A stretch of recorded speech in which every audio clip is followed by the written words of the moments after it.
दोस्तों 100% Iran Israel के ऊपर जो है हमले करेगा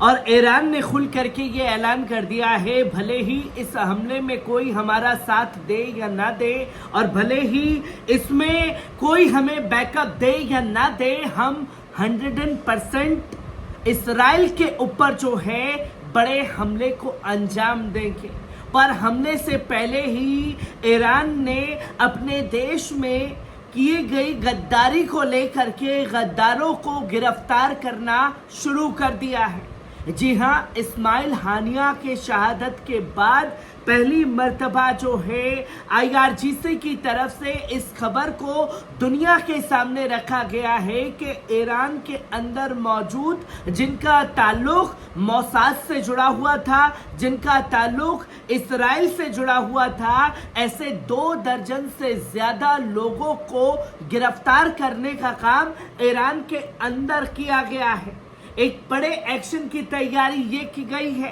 तो वहीं दूसरे एक्शन की तैयारी इसराइल के ऊपर हमले करके की जाएगी और तीसरे एक्शन में ये साफ तौर पर बताया गया है कि कैसे इस्माइल हानिया की हत्या को अंजाम दिया गया। हमारे घर में घुस करके हमारे मेहमान की हत्या जो है इसका बदला लिया जाएगा और इस्माइल हानिया का खून का कतरा जाया नहीं जाने वाला, जो कि आप साफ तौर पर स्क्रीन पर ये देख रहे हैं दोस्तों के तेहरान में हमास प्रमुख इस्माइल हानिया की शहादत के बाद में अपमानजनक सुरक्षा चूक उजागर होने के बाद ईरान ने कथित तौर पर सुरक्षा और खुफिया अधिकारियों सहित 2 दर्जन से अधिक लोगों को गिरफ्तार किया है, क्योंकि एक बड़ी चूक ईरान की थी। ईरान ने उस चूक को बखूबी माना और उसमें चूक का कारण बनने वाले 2 दर्जन से ज्यादा, चाहे वो IRGC से जुड़े हुए लोग हों, सरकारी अधिकारी हों या खुफिया एजेंसी से जुड़े हुए लोग हों, जिनका सीधा ताल्लुक मोसाद से था, ऐसे लोगों को गिरफ्तार किया है। जिसमें एक दिन पहले हुए राष्ट्रपति मसूद पेजेश्किन के उद्घाटन के कारण कड़ी सुरक्षा उपायों के बावजूद हत्या को अंजाम दिया गया, जो एक गंभीर उल्लंघन देखा गया। रिपोर्ट में अब सुझाव दे रही है कि ये अंदर का काम हो सकता है और ये साफ तौर पर बताया जा रहा था कि बिना गद्दारी के इतने बड़े ऑपरेशंस को मोसाद का बाप भी अंजाम नहीं दे पाता, जब तक अपने अंदर ही छुपे हुए गद्दार दुश्मन का खुल करके साथ ना दे। जिसमें न्यूयॉर्क टाइम्स की एक रिपोर्ट में यह कहा गया है कि घटना के सिलसिले में वरिष्ठ खुफिया अधिकारी, सैन्य अधिकारियों और गेस्ट हाउस के कर्मचारियों सहित 2 दर्जन से अधिक लोगों को हिरासत में लिया गया है, जो उस जगह पर मौजूद थे, जिनके कुछ लिंक मोसाद से मिले। और न्यूयॉर्क टाइम्स ने इस बात का खुल करके खुलासा किया है और न्यूयॉर्क टाइम्स ने कहा कि रिवोल्यूशनरी गार्ड कॉर्प्स यानी कि IRGC की खुफिया इकाई अब जांच का नेतृत्व कर रही है, जिसका काम जिम्मेदार लोगों की पहचान करना है जो सीधे सीधे इसमें इन्वॉल्व थे।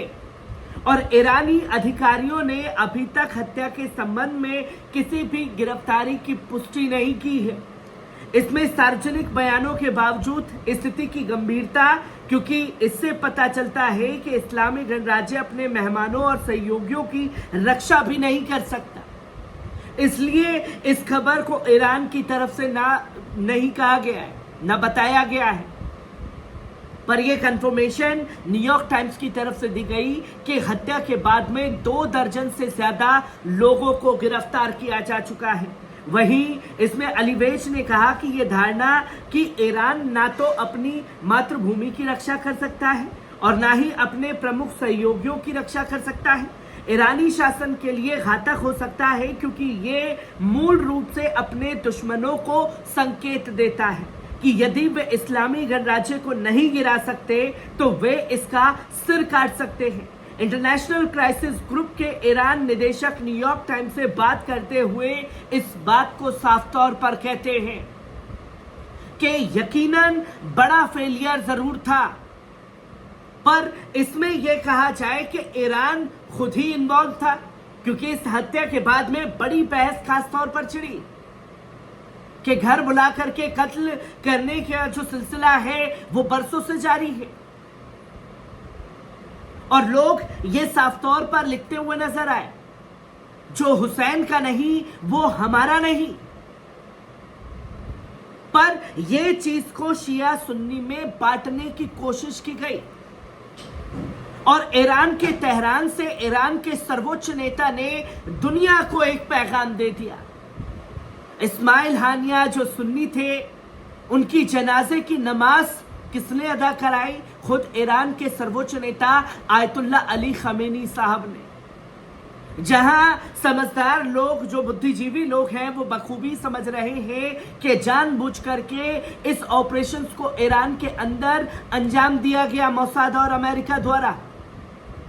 जिसके चलते शिया सुन्नी के बीच खाई पैदा की जा सके। पर यहां यह प्रोपेगेंडा भी इजराइल का पूरी तरीके से ध्वस्त हो गया, जो कदम ईरान के सर्वोच्च नेता आयतुल्ला अली खमेनी ने उठाया। यह घटना ईरान और इजराइल के बीच लंबे समय से चल रहे गुप्त युद्ध की है, जिसमें लक्षित हत्याएं और तोड़फोड़ शामिल है। ईरानी अधिकारियों और हमास ने इजराइल पर हमले की साजिश रचने का आरोप लगाया, जबकि इजराइल चुप रहा, ना तो अपनी संलिप्तता की पुष्टि कर रहा है और ना ही इनकार कर पा रहा है। अभी तक कंडेम भी नहीं किया है कि हां, इस्माइल हानिया की शहादत में हमारा किरदार नहीं है। चुप्पी पूरी तरीके से साध रखी है, जिसमें संकेत साफ तौर पर मिलता है कि इस हत्या में पूरी तरीके से इन्वॉल्व है। और ईरानी संसद के राष्ट्रीय सुरक्षा आयोग के सदस्य अहमद बाकियाश ने शनिवार को पुष्टि की कि इस्लामी गणराज्य की सुरक्षा और खुफिया प्रणाली में खामियां और अशुद्धियां हैं। उन्होंने हानिया की मौत के संबंध में दो संभावित को रेखांकित किया। एक ये है कि इजरायलियों ने एक ड्रोन का इस्तेमाल किया और तेहरान के उत्तर में पहाड़ों से स्थान को निशाना बनाया। दूसरा लक्ष्य ये बताया गया कि ये है कि कोई ड्रोन शामिल नहीं था, बल्कि ईरान के भीतर कई घुसपैठियां तैनात थे। वे उसी पहाड़ के पास थे और हानिया के आवास पर हमला करने के लिए मिसाइल जैसे हथियार का इस्तेमाल किया गया, जिसकी जानकारी साफ तौर पर दी जा रही है कि कैसे इस हत्या को अंजाम दिया गया। तो वहीं ईरान की संसद के अध्यक्ष मोहम्मद बगैर गालिबफ ने आश्वासन किया कि तेहरान ने हमेशा अपने क्षेत्र पर हमलों का जवाब दिया है और भविष्य में ऐसा करना जारी रखेगा। उन्होंने कहा कि सशस्त्र बल जायोनी इकाई को ऐतिहासिक सबक देंगे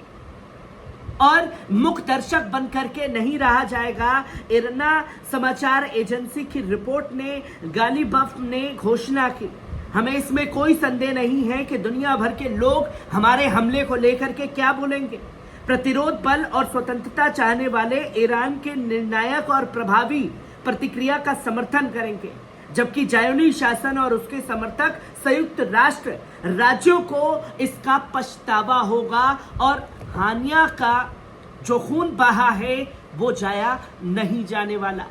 जहां खुल करके संकेत दे दिया गया है ईरान की तरफ से कि वो हरगिज नहीं रुकेगा और ईरान पूरी तरीके से एक्शन मूड में नजर आ गया है, जहां 2 दर्जन से ज्यादा मोसाद और इजराइल से जुड़े ईरानी लोगों की गिरफ्तारी करना शुरू कर दी है।